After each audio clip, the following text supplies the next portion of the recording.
कि वो समझ गई और अपने मन में और झटली ने पास बुलाई है।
इधर गंगा मैया ने जब देखा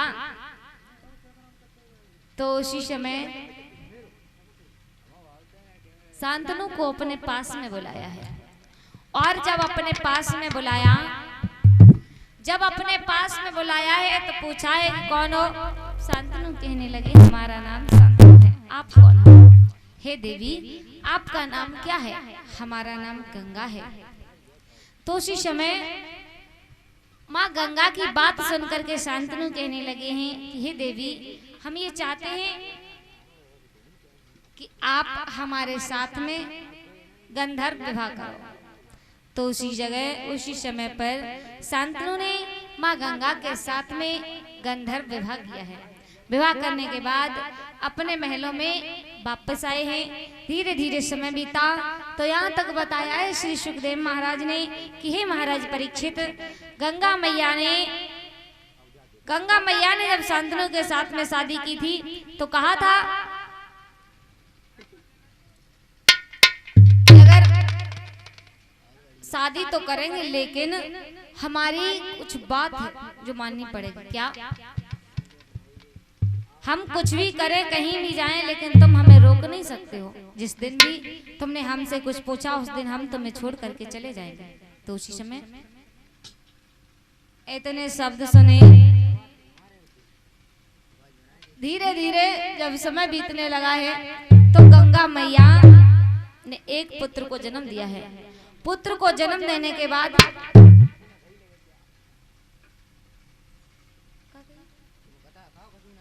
पुत्र को जन्म देने के बाद अपने पुत्र को उठाया और अपनी ही धारा में बहा दिया।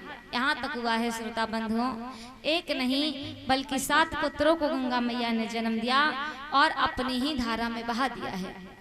इधर नगर के लोग तरह तरह की बातें करने लगे हैं कि पता नहीं महाराज महारानी के प्यार में इतने अंधे हो गए हैं, उन्हें यही नहीं पता है महारानी बच्चों को जन्म देती है और जन्म देने के बाद अपने ही बालकों को की हत्या अपने हाथों से कर देती है। ये खबर जब शांतनु के कानों में पहुंची है तो उसी समय जब महारानी ने 8वें पुत्र को जन्म दिया है गंगा मैया ने, और जैसे ही अपने पुत्र को उठाया है और अपनी धारा में बहाने के लिए चली है तो शांतनु पीछे पीछे गंगा मैया के चले हैं, आवाज लगाई है कि गंगा रुक जाओ। और जैसे ही गंगा मैया को आवाज लगाई, इधर